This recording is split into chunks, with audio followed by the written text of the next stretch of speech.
Holy welcome back to what is now season 3 of the ALG Show. Isn't that so crazy? Like, I can't believe we're here. I know initially when I started this, I was like, oh, maybe I'll be into it, maybe I won't be.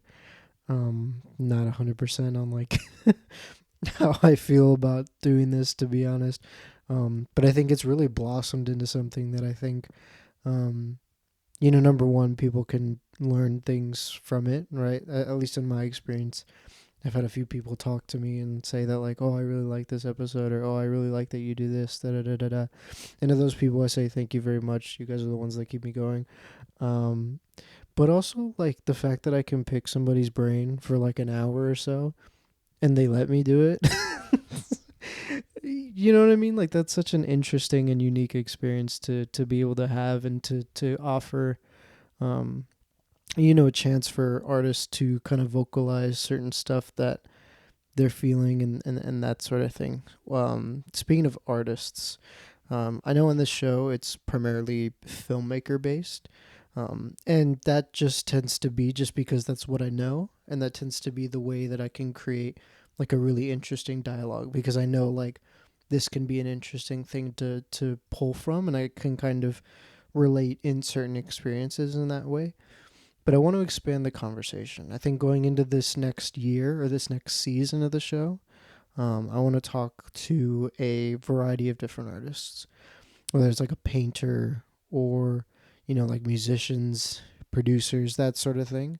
I think I'd love to expand the conversation going into this new year. So you'll see more of that sort of media. And there will always be like the filmmaker conversation. Like, obviously I'm a cinematographer. That's kind of the main thing that I do, right? So for me, that'll always be the thing that ties back the conversation of the show. So there's always going to be filmmakers. That's not going away. Believe me, that's never going away. But going into this year, I want to kind of expand the conversation with like different artists and different types of art and media, that sort of thing. Anybody who does art in any sort of medium, I think now I want to have that this sort of dialogue with. I think it could be really interesting and bring in really interesting and provoke some really interesting conversation between us and between hopefully you guys who are listening, right? Today we are talking to a filmmaker.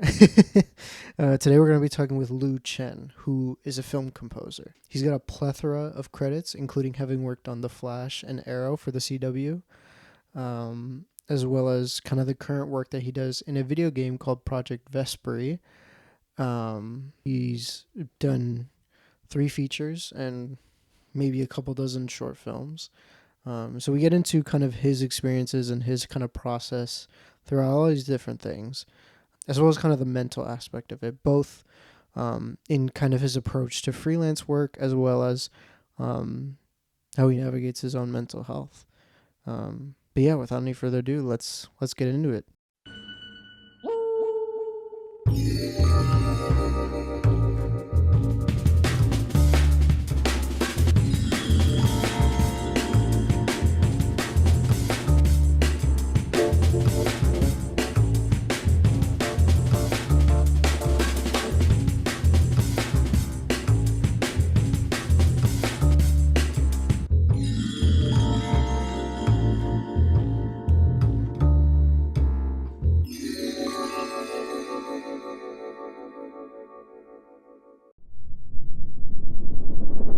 So far, it's kind of like a new adventure, being freelance. I mean, I was partially freelance while having a full-time job, but now it's like, all right, let's take the next leap forward and see how it goes. Yeah. And I mean, there's good and there's bad. Of course. Bad is like, wow, bills due next month. Yeah. And I don't have a stable income. Yeah. But good is like, well, now I just got to work harder and try to see what's out there. Yeah.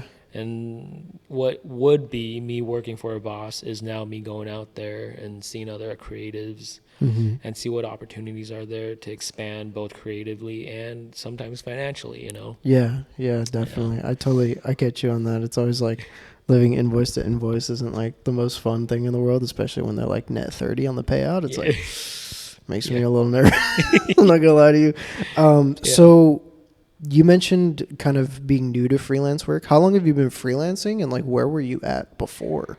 Ooh, so I think mid 2024 was when I started freelancing. Oh, okay. Yeah. And I was like, okay, this is something that I could do. Mm-hmm. And I started getting more and more gigs freelancing. And I was like, okay, I got to wing off like some of the 9 to 5 type stuff. Yeah. And so I tried, and I think towards the end of this year, I was fully committed. End of last year, I was fully committed. I was like, okay, I think this is a path that we could go forward with. Yeah. And so I just dove right in. Oh wow, that's really cool. Yeah. So, what company were you at before? Because I was kind of looking at your kind of resume and stuff, and it looks like you were at Project Vesperi. Vesperi, am I pronouncing that correctly? So that's Project Vesperi. Vesperi. So I'm currently the head composer for this video game called Project Vesperi. Oh, okay. And that's the video game company that they also. Okay. I think the company is called The Last Paleotorian or something like that. Yeah. So this is like a sub company underneath that brand. No. So Project Vesperi is the game. Gotcha. Yeah, I think on LinkedIn they had something else different. They're bouncing around with ideas because they're trying to like, how do you say, like not be buried among all the other video game names, and Vesperi was one of those things that popped a little bit more. Yeah. And so I was like, okay, that's pretty sweet. So, but Project Vesperi is something that I've been working with for a little over a year now, and it's getting there. It's pretty nice. Yeah. There's so much involved that I had to learn as I was writing. Yeah. But it was really fun. Yeah. Anyways, going back to topic. Originally my work started with 2 companies. One was called Nootbar Productions, and the other one is called Cow on the Wall. Nootbar Productions partnered up with Cow on the Wall to kind of work together on the TV shows that we and I kind of like all kind of pitched our work in, I guess. And that was a lot until the CW ended and the strike started. And things just kind of like weaned out. Yeah. So I want to talk about the stuff you're doing at the CW actually, because kind of one of the things that caught my eye was like the Flash and like Arrow specifically. Were you? It seems like you've done a few things for the CW. Like I saw that you do like you did Batwoman and Supergirl. Like is when you're dealing with like a company like that, like the CW, are you usually like workflow wise, are you working on like one episode at a time or like a whole bunch at the same time? Like what is kind of that workflow when you're working on multiple projects for like one specific company like the CW? Right. So the tricky thing about that was the turnaround for a TV show often is an episode a week. Yeah. So for us, we had to finish. We would get it on Monday, and then we'd finish and then send it off, and that's usually like a 6 to 7 day turnaround. And because we had a few different shows, it would be stacked up. And what I and my boss were in charge of was like Flash, Arrow, and then there was also Prodigal Son and all these other things. And I would do assistive work, and I also, if I have the opportunity, I would do additional writing as well. And that would be like a crazy time frame, and he was really stressed. But it's usually an episode a week, and if you have multiple shows, then it's multiple episodes a week. So something crazy like that. How do you divide that work? Do you have like a second set of hands? Like, are you just solo dolo doing this, or like what is that? So monster of a workflow look like? so my boss at the time, Nathan Mm-hmm. Bloom, he would have like these spreadsheets Yeah. typed out, and Yeah. it was like, okay, well, you take care of this, take care of that, Mm-hmm. scene 1, act 2, or whatever. You take care of all of these love themes, or you take care of all of these action stuff, and we would Oh. divide it among ourselves in the studio. Mm-hmm. And I think the studio there was like maybe like 8, 9 people constantly in and out of there. Oh wow. So it wasn't like terribly stressful. I mean, if you're one person and you're working on like 3 shows, Oh yeah. dude, Yeah. you're not gonna last. You're gonna burn Of out. course. Yeah. Yeah, but everyone has like an assistant. I think Blake, the head composer there, had 2 assistants. Okay. So he was able to like focus more on the creative side, while the assistants would be like, let me set up for you. Let me like, work out some bugs and do all the other stuff that is necessary for the writing process to be faster. Yeah. Yeah. So there was a really efficient way of working. Yeah. And so we never really hit anything that was like, oh, I can't deliver. Mm.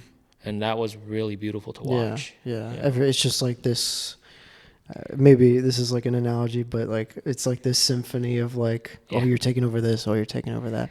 Was there ever like a moment in that where like obviously you have like your designated like tasks that you have to do, Yeah. but was there ever a moment where like, oh, I have to like get my hands into this because we don't have enough people or that sort of thing, like, or if you have to take over somebody else's responsibility just to like make sure that like we make the schedule, or for whatever reason, like is there picking up after each other in terms of like responsibilities or like tasks in any sort of way? Few. Mhm. Two that I realized, or 2 that I had to deal with, was one, we had a coworker who wasn't very tech savvy, Mm. and so he had issues installing software and like even hooking up the rig to Yeah. like Yeah. other outboard equipment, Mhm. and so we had to help with that. Mhm. That was fine. And then the other one was when I lost my grandfather, and Oh. people had to kind of like, I had to go to New York, Yeah. and my boss and like my coworkers would like kind of pitch their extra time in Yeah. and help out. Yeah. Yeah, it was very, very, very like there's a camaraderie Yeah. involved. Yeah. My condolences, man. Like Yeah. dealing with that sort of loss is difficult enough. Yeah. But the fact that you had like that sort of support system that kind of picked you up and was like, go with your family, like Yeah. just go. We'll deal with all the work, like whatever it is, and that's cool knowing that like those people were like in your corner looking out for you. That's really good to know. You know what I mean? Like Yeah, it's hard to come by. You know what I mean? yeah. I mean, I didn't know what my personality was like then, but like when I got the news, I had to, really quickly make plans to go. Yeah. And people were like, "Are you okay? Are you okay?" And I just told them, Mm-hmm. like, I'm okay. Just give me a little bit more work. I don't want to think about it now. Just kind of like bury myself. And Yeah. they understood. They're like, Yeah. "Oh yeah, here you go." Yeah. Give us everything. Yeah. Yeah. There's a lot of breathing room, so I really liked it. Yeah. Yeah, it was really nicely put in terms of team building. Nothing offensive at all. That's great. That's really good. Yeah. I try to make it a point, at least for myself, I'm a DP, like it's Yeah. a completely different world, Right. but I really try to make it known to like the people that I work with that like I'm someone you can confide in. Like Right. we are artists at the end of the day. Like we all, I would make the argument that like we all kind of experience things in a Right. pretty like intense way, Right. or something like really like emotionally pulls at the strings in a way that like a traditional non-artist wouldn't understand. Yeah. And so when it comes to dealing with like personal issues like that, I really try to make it known that like, oh dude, like do your thing. Yeah. Like step aside. We can kind of pull ourselves together and like Right. really take over the responsibility of your stuff. Because my priority is like, yes, we do need you for the job. Yeah. But at the same time, it's like, go talk to your people. Like I was DPing a show. This was like maybe mid 2021, like summertime, like May, June. And I believe it was one of my, I'm trying to remember. I believe he was like a key grip, like one of the key grips that we had. His mom was in the hospital. and he got the news like while we were doing the prep day. So it was the prep day, the pre-light, and then the actual shoot day. Right. And me and a couple of the camera operators were like, dude, just go home. Yeah. And me being able to say that, like, I spoke to the gaffer. I'm like, hey, are we okay with like we have to take over some responsibility. Like, Yeah. you have to be okay with this Of because course. I'm letting him go. And he's like, okay, yeah. Like he didn't even know. Yeah. But again, having that streamlined communication and just understanding that, like, I know him personally. Yeah. Like, yeah, go see your mom. Yeah. And there was another like couple days that were added to the shoot because they ended up shooting a couple more episodes. Yeah. He ended up not showing up because I was like, just see your family. And then there was a shoot day that he did show up, and I kind of pulled him aside and was like, yo, how are you doing? Okay, how's your family? Da da da. Right. You know, his mom's okay. Yeah. But it was really scary. Yeah. Of course. And lucky he didn't have to fly out. He was in LA still, but like, you know, still I was like, dude, Yeah. I'll talk to production. I'll talk to whoever like I need to talk to. Like, go see your people. That's more important than this. Of course. It is. Of course. You know what I mean? For someone as important as like your mom, you know what I mean? Like, you got to see those people. And on that same vein of thought, you know, we kind of touched on like burnout a little bit earlier, and like a little bit before the podcast, we also kind of touched on it. I want to kind of talk about like how you deal with your mental health. I imagine like for certain workflows, like with the CW, like it's a lot mentally. Yeah. Like it's decision fatigue. It's like a certain amount of stress that you have. Like, Right. you know, especially like during dry periods. We were talking about that before. Just like, bro, I don't know what I'm gonna do. Just that like that mental kind of gymnastics that you kind of have to do, and those difficult conversations you have to have. Like, how do you sort of navigate your mental health? Do you kind of like have certain practices that you have in place? Yeah. You talk to somebody specific, like a partner or a therapist? Like, how do you deal with your mental health when it gets difficult? Yeah, interesting. I mean, I've been stressed, but I've been fortunate enough to not like stress to the point where I need to seek a therapist, or at least I guess I wouldn't really know if I need one or not. Right. It's more like if someone comes up to me like, "Dude, do you need to see a psychiatrist?" Like, "Oh, okay. What's wrong?" Yeah. But no, and overall, I think I've been pretty optimistic about most things, and I never really take myself too seriously. One thing I've been told by both professor and my mentors is this is the entertainment industry. Like, it's supposed to be fun and artsy. Yeah. At the end of the day, no one's gonna die. This isn't war. Yeah. And you know, if it works out, it works out. If it doesn't, on to the next one. You know. And so for me, it's like, if a project falls through, all right, I'm not gonna beat myself up over it. But if I'm like falling thin on work, I'll find more. But it's partially on luck, but the other part is like effort, right? If I keep the same effort, luck will kind of roll by, and I just kind of like YOLO that sort of a thing, and it's been pretty smooth so far. I mean, I've had my downers. It's not like depressed. Definitely. It's not like I'm sitting there, you know, like just looking at a toaster in a tub or something like that.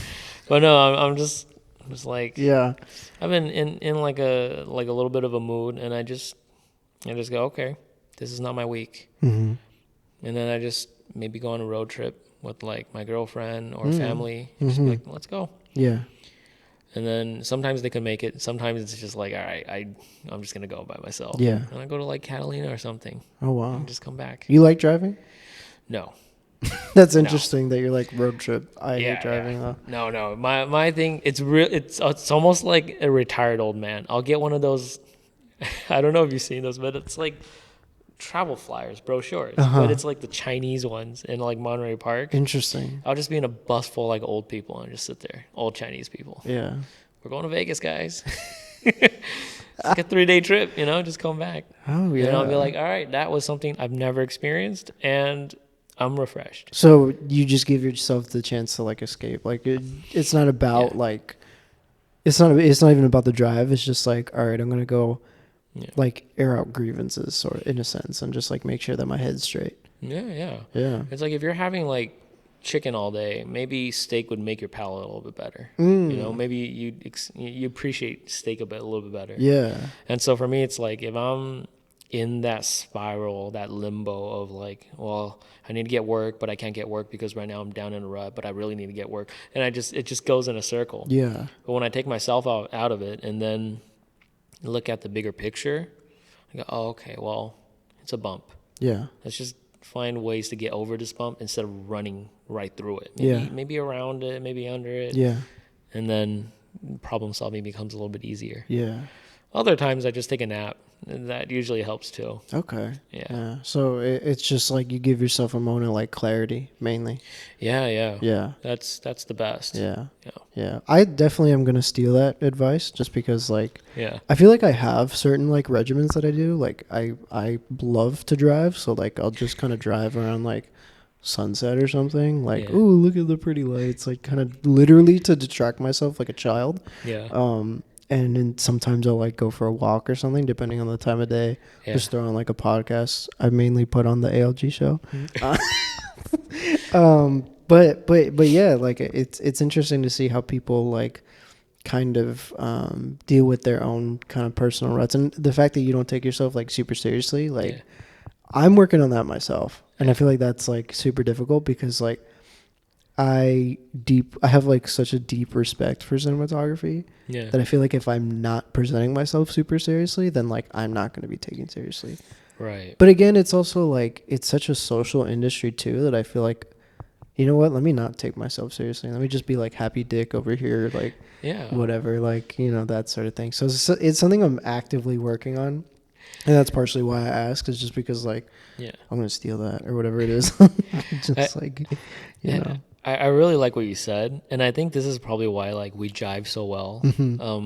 Either at mixers when we meet each other or like over text and stuff. It's like when we're at those mixers, you could tell like the people that are like 3 sentences in. So what are you working on? Like, do you need any help? And they just start going off of like how much they can help you. Yeah. Or like, well, if once you stop selling yourself and be a friend. Yeah. You know, and just kind of be a little bit more loosey goosey. Yeah. Maybe we could like get into how we could get somewhere and help each other out. Yeah, we're friends first. Yeah. It's real. Yeah. Like that's the aspect of like I want to know who you are first. Of course. And then once I come across a project that I know this personality works. Yeah. Then come on, dude. Yeah. Let's make something. Yeah, of course. But if I have friends that are making like a project and I know you need a project, but I also know your personality is horrible with this person. I'm torpedoing. Yeah. No, it's horrible. Yeah. No, I totally get you, man, and I feel the same way. Like my main thing too is like I've been asked to do a few narrative projects like later in the year. And my main thing is like whenever if it's someone I've worked with before, it's like, oh, I know you, I fuck with you. Like let's work, let's make art. You know what I mean? Like I love that. But also like part of it too is like if I'm meeting someone new and they're wanting to like work with me, like first time working with this director, like, you know, I want to make sure that like, you know, not that I'm like checking this person, but I'm just like, hey, do we get along? Right. First and foremost, especially if it's something like a narrative thing, which I'll get into your feature work in a second, but for something like as intense as that, where you're spending so much time together, like months on end, that sort of thing, like I really want to make sure that like I get along with everybody and like my team is like pretty tight knit and the communication with the director is very like yin and yang, like borderline like perfected. And I'm sure you feel the same way whenever you're asked to like do a project and that sort of thing. Yeah. I call it professional cabin fever. Like if you're too much and you can't handle that and you can't stay professional, then yeah, I totally get that. Yeah. And you know, I want to get along with these people like as friends too. So like occasionally I'll just like riff with people who are just like, you see that? Like, you know, some sort of, there's always will be some banter, like some back and forth between like whatever it is. Like I joke with a certain director friend of mine who like is kind of he casually mentioned like, I'm looking for my wife, and I'm like, okay, great. Yeah. And so every time I see him, whether it's like for a work thing or like if we're grabbing coffee, I'm like, you meet your wife yet? Like that little, again, going back to like just making sure your people are good. It's like Yeah. that little connection is like super huge. And Yeah. and going back to that, like I want to ask you, like, you've done 3 features to my knowledge. Yeah.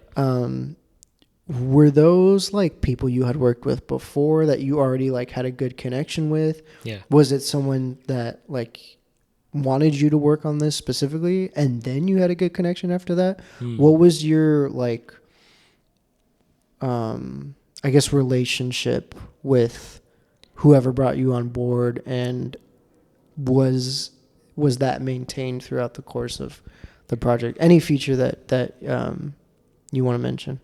Yeah, I mean, all 3 of the features that I worked on so far, funny enough, are all from when I worked on their student projects. Mm-hmm. And let me think. It's a girl out of the country from the ocean. Right. And then I can't read this one. This is in Chinese, I believe. I think it's called Kung Fu City, something like that. Okay. Yeah. Yeah. So yeah, they were all from when I worked on their graduation thesis. Mm-hmm. And then it would be maybe like a year or 2, Mm-hmm. and it'll just hit me up randomly. I mean, when it comes to holidays and birthdays, I'll be like, "Hey, happy birthday, hey," Yeah. and connect. But most of these, I couldn't really connect with them face to face because they're out of the country. Yeah. But if I ever go to China to visit, I'll make it a thing. It's like, "Hey, how are you doing?" Yeah. But anyways, yeah, they'll just hit me up out of the blue, be like, "Hey, I just wrapped up this project. Want to see what your rates are, Mm-hmm. and let's see what's realistic." Mm-hmm. Well, and then we get to talking and see what's going on, and it's almost like that Yeah. always. Yeah. And it's pretty nice. It's pretty nice. It's almost exactly like what I was taught at in school. Mm-hmm. And I was like, oh, I always thought that was just in theory. I didn't know like that would happen. In theory. Yeah. So Yeah. I was like, oh, okay. Mm-hmm. I guess we as humans naturally gravitate towards people we've met before and Definitely. we trust them better Definitely. instead of taking that stranger leap. Yeah. So Definitely. it goes back to friendship before Yeah. projects. Definitely. Yeah. Yeah. What would you say is like your favorite of the features that you've done? Ooh, that's gonna be a little hard. Favorite in terms of story, I think I would like A Girl Out of the Country the most. Yeah. What about for the work that you did on it? What was like your favorite of the stuff that you composed? Interesting. It's a tug of war. It's a really strong tug of war between A Girl Out of the Country and the ocean one.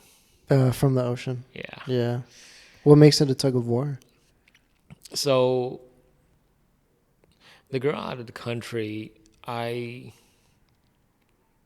both films is kind of like about solitude in a way. Mm-hmm. And I had to really rework thematically and instrumentally how to really make that isolation feel a little bit more solid. Like it really sinks into the viewer. Like, oh, okay, this person's not really mad at the world. They're kind of mad at like themselves. Yeah. And for like from the ocean, you really have to carry it through the sound too, because they had heavy ocean noises. It's about like a couple on an island. Yeah. They live in like, I don't know if I should give too much away, but things fall apart after you know, cabin fever. Yeah. And so you have to like grow that like very silent, very singular sound into something and you grow it into something that sounds frustrating. Yeah. And so for me, the creative process for that was immensely enjoyable. With The Girl Out of the Country, it's a lot more tragic, and I had to kind of resort back to the traditional way of writing music for film and television. So there's theme and variation. Yeah. And I really liked that because it paid homage to what I learned in school. Yeah. And so I was like, okay, there's a little bit of better of a template that I could follow in terms of how to really branch out creatively on the theme and variations. But for me, it's like a tug of war because one challenged me on like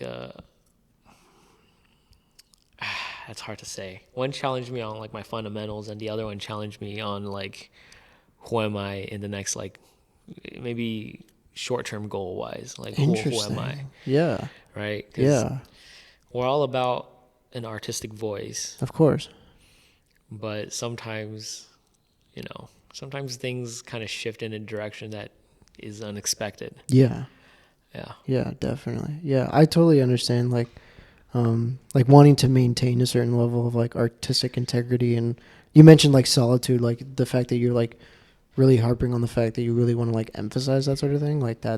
that's huge. What is the dialogue like with the director? What does that conversation sound like? Because I think for me Yeah. it tends to be a little bit more of like a give and take, Yeah. where it's like maybe they'll present an idea and I'll either add to it or suggest something else, present another option. Is that kind of a similar dialogue, or how do you like? What is that dialogue like with the? I'm assuming it's with the director. Right. Yeah. Yeah, most of the time it is with the director. Mm-hmm. A few times where I had like writers in there for some reason, or like Interesting. sometimes producers. They're just like in there to hang out. Yeah. So it's like pretty nice. Yeah. That's the same on set. Yeah. Yeah. Yeah. There's always like a big huddle of people around like a client monitor, especially for commercials and stuff. Yeah. Same thing. Yeah. Yeah. But for me, I try to be as efficient as possible, because part of it's like, if I gauge the director or whoever that's kind of like have the final say in the project, if I gauge that they don't really understand music, Yeah. I'll switch to a different gear where it's like, okay, well, let's kind of like walk you through every single thing I do, and then let them really know my creative process. Yeah. Pre-COVID, come to the studio. Let's brainstorm the theme together. I'll open up my piano. I'll play the theme. If you don't like it, I'll also show you all the electronic stuff and all the stuff that I recorded that I think it's appropriate for the project. Yeah. And then I'll be like, oh, so this is the vocab we use for like certain scenes, like maybe your definition of this scene should be more blue is different than how I interpret blue, musically. So let's iron that stuff out. Yeah. And so we'll talk like that. But if the director is more knowledgeable with music, maybe he or she or they them have like music lessons as a kid. Yeah. Things fly by fast. I'll be like, oh well, this is one of those scenes where it's like everything should be felt but not heard. And he's like, yes. Yeah. And so from that point on, you're like, okay, well, let's do it. Yeah. And so it really depends. There's a few different hats to put on, because there's also directors where it's all about money. Yeah. So for them, it's like, can you get it done within like 3 days? Yeah. I just need something there that's not crazy. Yeah. If this person's getting killed, I don't want circus music. And I'm like, oh, okay, all right. Oh, yeah. And I'll just go to like default, and just spit something out in like 30 minutes. Very pragmatic. Yeah. It's emotionless. Yeah.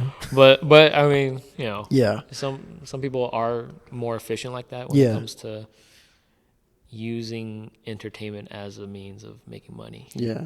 Yeah. So it's a little bit different. Yeah. But different hats. Different hats for sure. I'm sure you probably have gone through like these type of experiences. Oh, definitely, especially like commercial stuff. Like I'm sometimes like I'm the last person that's being brought on. Really? Like right before production. So they'll already have set up like, this is the concept, this is the storyboard. So I'll kind of get all those assets together and like, can you do it?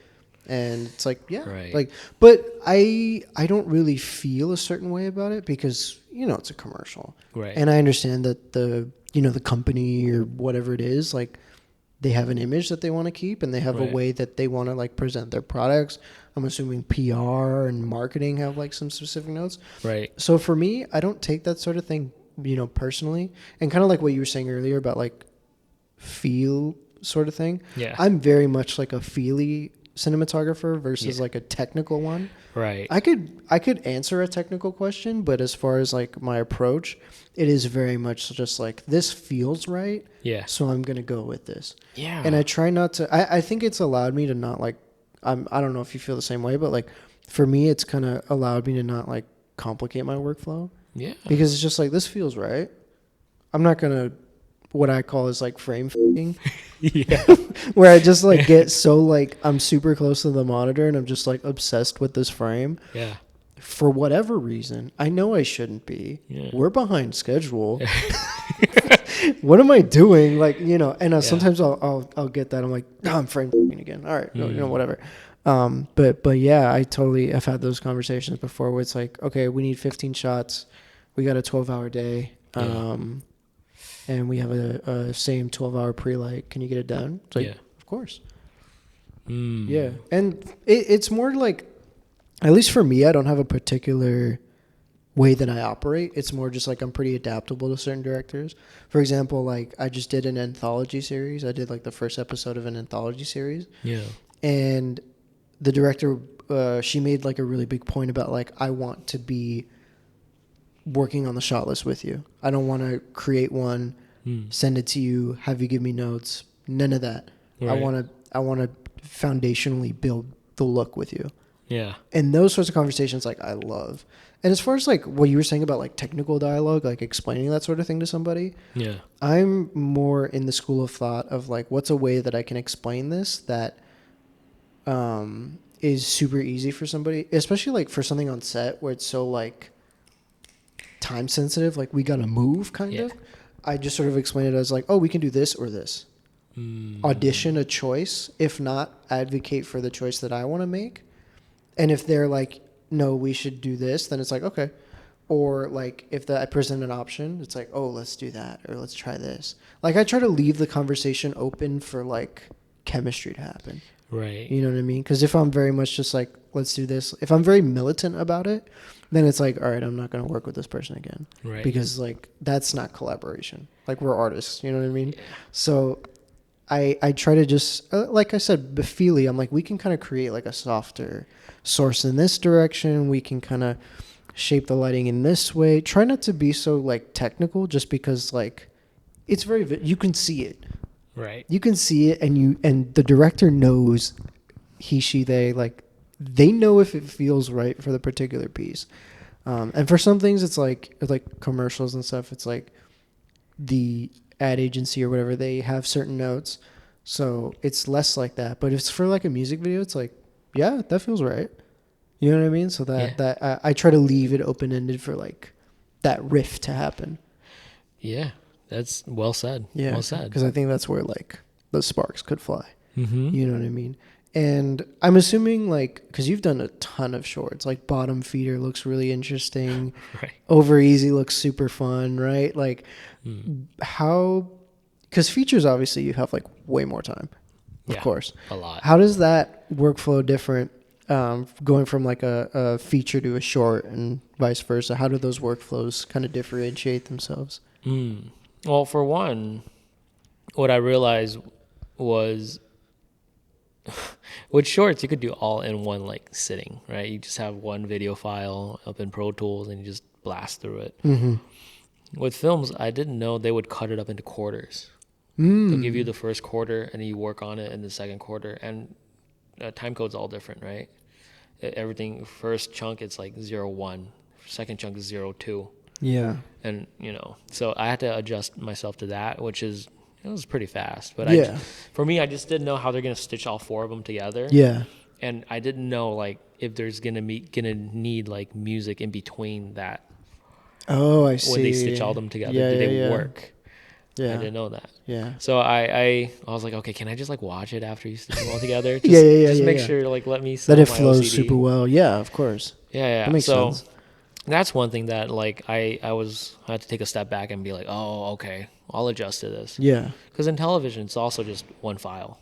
Yeah. And then you just watch it and you just write. Oh, wow. It's a little bit different than, like, film. Yeah. You know? Yeah. But with shorts, what I really like, especially, like, student films. Yeah. Sometimes, technically, it's not there, right? Sometimes you're just like, oh, that's not the right thing, but keep trying. Right? Yeah. You're not gonna. I'm not gonna boss you around. Of course. Yeah. But what I like is they are willing to experiment. Mm-hmm. Sometimes it fails. Yeah. Sometimes it's refreshing. Yeah. But most of the time, you applaud the effort. Of course. And so I really like that. And most of the shorts are like student or like recently graduated students that would make these shorts. And because maybe they only have 20 grand, 30 grand behind that short, they're more willing to be creative about it. Yeah. And so it's in a way where it's sometimes it's like money saving. Yeah. Sometimes, right? So sometimes it's like, yeah, okay, well, I see why, Yeah. that's visually that's $20,000 cheaper. Yeah. but like it's really interesting. It makes you think. And so, and then you switch over to like a feature. Yeah. Sometimes before they even shoot, it would take maybe like 6 months just for them to like work out all the other stuff, like Yeah. legal Yeah. and stuff. Yeah. Yeah. And then it's a whole lot. And because Yeah. there's so much money involved, everyone wants it to be just right so they don't lose money. Yeah.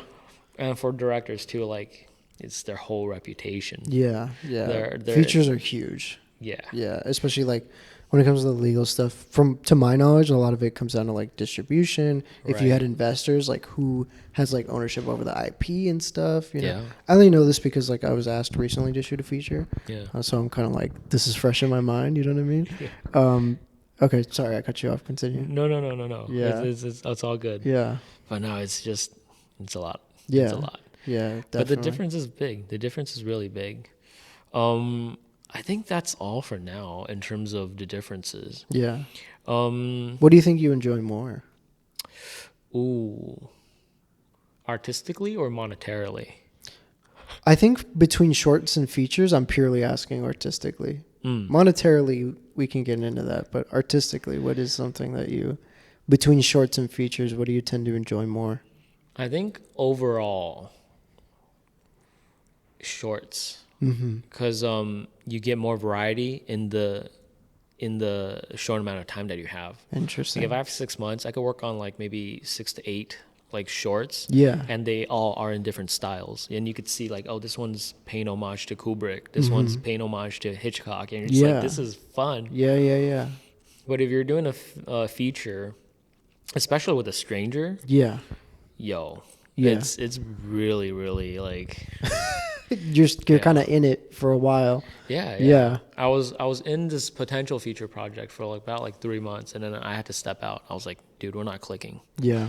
This isn't working. Yeah. I'll recommend you another composer, but I can't do it. Yeah. And they had, they're like, what? But that's something else. Yeah. But like for me with the features, I was fortunate enough to work with like other directors that I've worked on their shorts from before. Yeah. So you have that understanding, and when we span it out into a feature, things become more efficient. The creative is still there. Yeah. But it's not as like adventurous because you could physically feel their restraint. Yeah. Sometimes the director would just call me in the middle of the night, be like, dude, the studio's fighting with me. Yep. Like I've been on the end of that phone call too. Right? Yep. It's like you have the vision, you guys hired this director, now you guys don't believe in the director. It sucks. It's heartbreaking. Like it's not even my own film and I feel that way. Like that sucks. Yeah, this guy's just getting his baby torn into pieces. Yeah. And the studio's probably just like, yeah. And you sympathize. Yeah, of course. Because it's so hard. Yeah. It's so hard to even like get the film up and going in the first place. Yeah. And at least for you, because you're kind of like end of the line, like that director's already been through hell already. Yeah. Like I've definitely had those conversations when I'm doing like a short, especially where it's like, dude, the production company's fighting me on this, or dude, like the label's fighting me on. There's always something that like they have to deal with, and it's I respect it. I respect it a lot. But yeah, like I totally get you on that. Like it's just you empathize and you really want to put your best foot forward as far as like your end of the stick, and like it's it's a lot, dude. Yeah, it definitely is. Yeah. It's at some point I'm just looking at it like, I'm glad I'm not doing your job. Yeah. I just have to go with the flow and see how it goes. Have you ever wanted to direct? I thought about it. Mm-hmm. I don't think it is for me. Mm-hmm. Well, purely because I enjoy music a little bit too much, and it's more like I react more to sound. If anything, I wouldn't mind diving into like sound design. That's just me. Like I really Like like weird Foley. sound. Foley, Yeah. yeah, maybe like hell, maybe you just give me like a mic and I'll just record room tone. Like I don't mind that either. Just like do whatever. Just give me a mic. I'll be content. Yeah. Yeah. Yeah. Like I mean, I'm not as weird as I was in like college, but Yeah. I'll just sit by the river and just with the mic, just Yeah. sit there and be like, all right, that'll be an afternoon, Yeah. and I'll go home, chop it up, and see what happens. That's kind of cool, actually. So, did you always have like a knack for like something composer wise, or was it like something you figured out like with time? No. No. As a kid, like I don't. I mean, I was just watching like Dragon Ball Z and just chilling, you Yeah. know. And then my mom was like, "Yeah, our kid needs to do something else other than like brain rot." And I was like, "Okay, all right." And my mom brought me a violin. Okay. I damn near broke that thing. Oh, And my mom was whoa. like, "All right, you're gonna be on the piano." Yeah. And then that was kind of like my introduction. From there, it was like it's like a really bad relationship. Okay. Like, I loved it, I hated it, and it was just like a tug of war. Okay. I think it was more along the lines of my environment. I grew up in a very traditional Chinese household. So like when they put you in front of a piano, they're expecting you to like exceed. Yep. And I was like, okay, all right. Yeah. At the same time, you're supposed to like make the family look good, show off. Yeah. I totally get you. Yeah. And so I hated that aspect up until like maybe middle school and high school, where I realized I like piano playing. I don't like piano performance, and I love creating. Because every piece of music that was given to me that I played, it's Beethoven or whatever, Yeah. I would always change something about it, and I get yelled at by the teacher or a judge. Like, you're not doing this right. Yeah. Like, well, what is right? Like, you know, are we here to argue about some dead guy's music that can't defend their thing? Right? So, like, I realized I was more creative Yeah. than like wanting to maintain that art Yeah. genre. Yeah. And so for me, I was like, all right, let's invest in like living artists more, you know? Yeah. Yeah. That's super interesting. I feel like I asked the director question because like I get that a lot actually. Yeah. Like when I'm meeting people for the first time, it's like, have you wanted to direct? Yeah. I feel like I've never like felt compelled to tell stories in that way. Really? Yeah. I just like I don't know. Maybe if something like undeniably like I have to be the one to direct it, sure. But that's never happened for me, and I don't think it will happen for me. But as far as like what, like I've always been more like cinematography oriented. Yeah. In terms of like, this is the way that I can paint on this canvas. Yeah. This is the way that I can contribute to this art medium. I think this is what I understand. This is what I want to pursue. This is what I get. Yeah. Otherwise, you know what I mean? Like, and I wasn't someone who like grew up like, you know, being into the arts, that sort of thing. Kind of, I'm Mexican, so I have a family that's very much just like, very like, you have to be 100% like about your work. Yeah. And when it came to the arts, and I sort of picked it up like in high school, I was like, oh, this could be something. This could be something cool. Yeah. I never saw it as a career initially, because I was just like, oh, let me just get my diploma. I'll go to community college and I'll figure it out, or I'll go into construction, or something. Damn, dude. For a moment, I thought about the military, right? Like, okay. And so I was just like, I'll figure it out. And then I started to work more as a DP. I started to freelance, and I saw that this could be something. And, you know, my parents obviously, like, God bless their patience for that.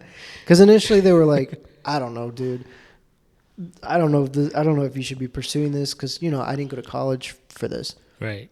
So they were just like, I don't know, dude. Like, I can't help you. And I'm like, that's totally fine. I just need your support.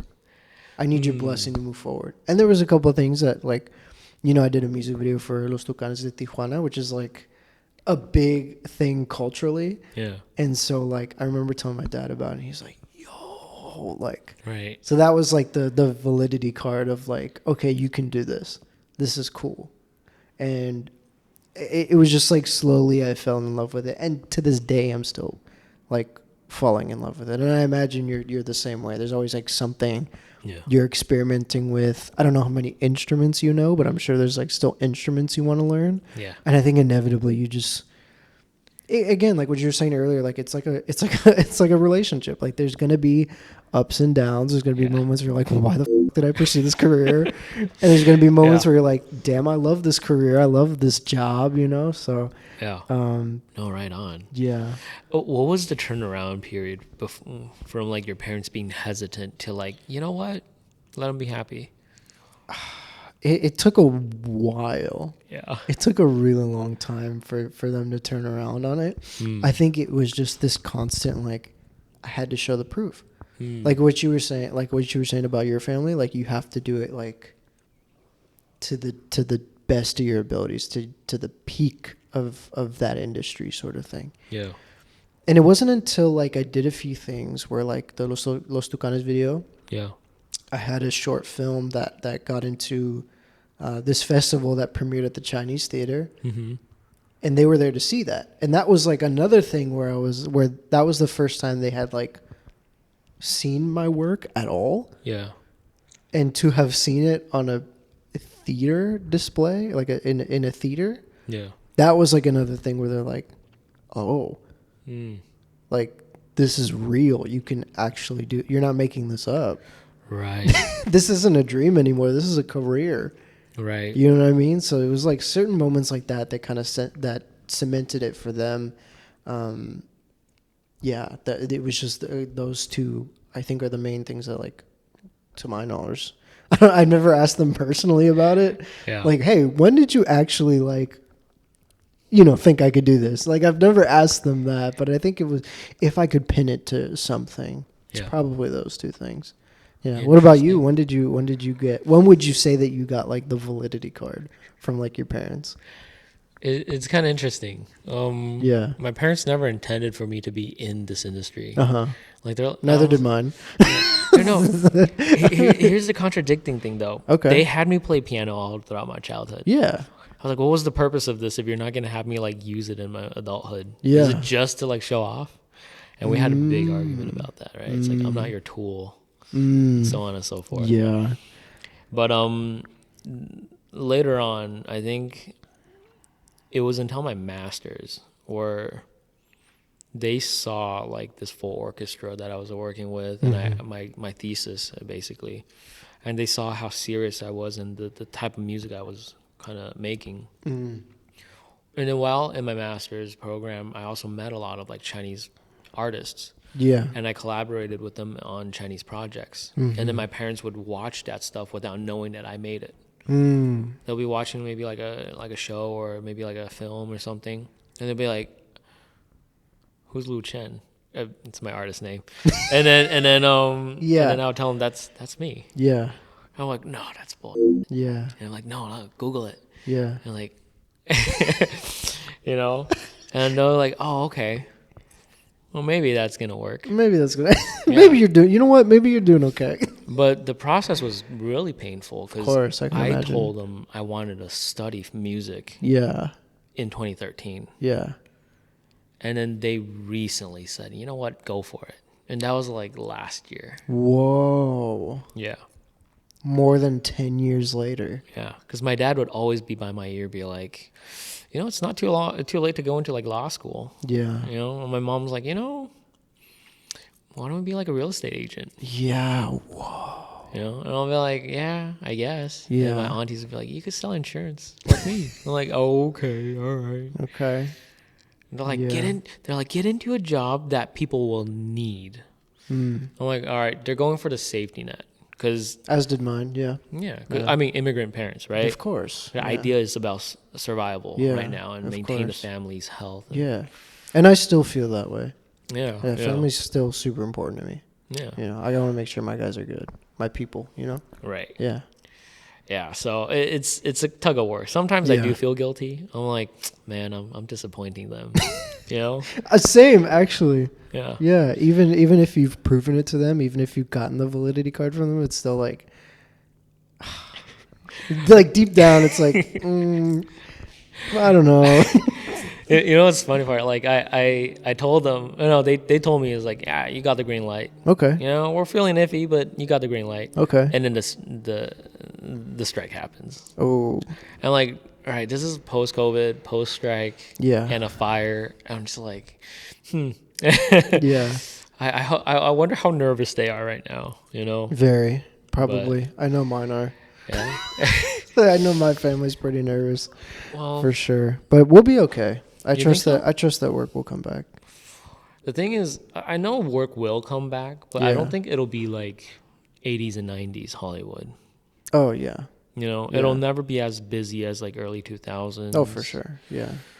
Just solely because even before the strike, the amount of outsourcing to like India and Yeah, there's been a lot many of Asian overseas. areas. Yeah, and you even You know. mentioned before, like there was one time we spoke at an event where like you mentioned working for a company like overseas. Like Yeah. I imagine, from what it seems like, the governor wants to like implement a little bit more like tax incentives, Yeah. getting maybe 750 million, which that's pretty good. Yeah. And I'm hoping that it pushes more productions to come to LA, and I think it'll happen. I'm not super negative on that, Yeah. but I am cautiously optimistic. I'll say that. Yeah. I mean, I'll keep an eye out because the system that Hollywood has established, it's not perfect, Of course not. but Yeah. from my perspective, it's the best in the world, right? In terms of how much they respect creatives and Definitely. how to set rules and boundaries. Definitely.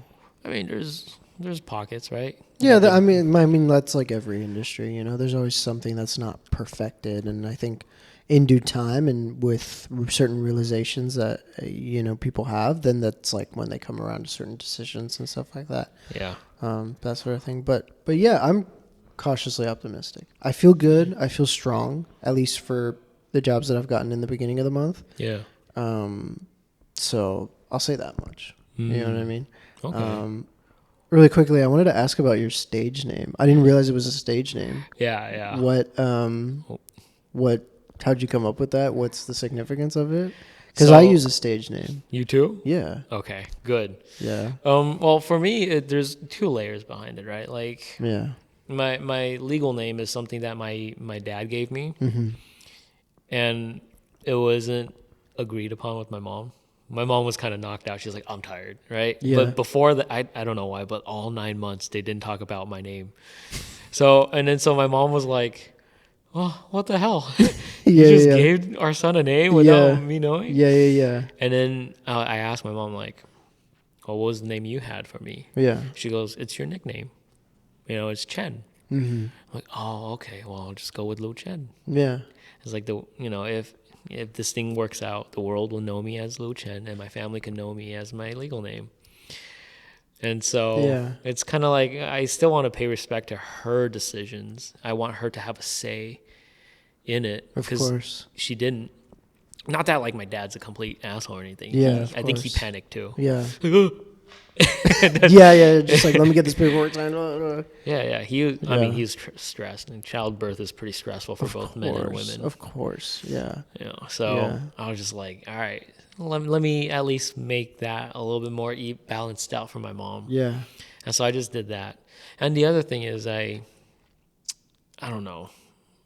I just it's a little bit, for me at least, it's a little bit more like simple because it's just two syllables in Chinese. Mm-hmm. So I just thought that's something that's a little bit more like fun. Mm-hmm. Yeah. Yeah, because I use a stage name. Yeah. Yeah, Alex Leo is not my name. I mean, Alex is my name. Yeah. Leo is not my last name. Or not my second first name.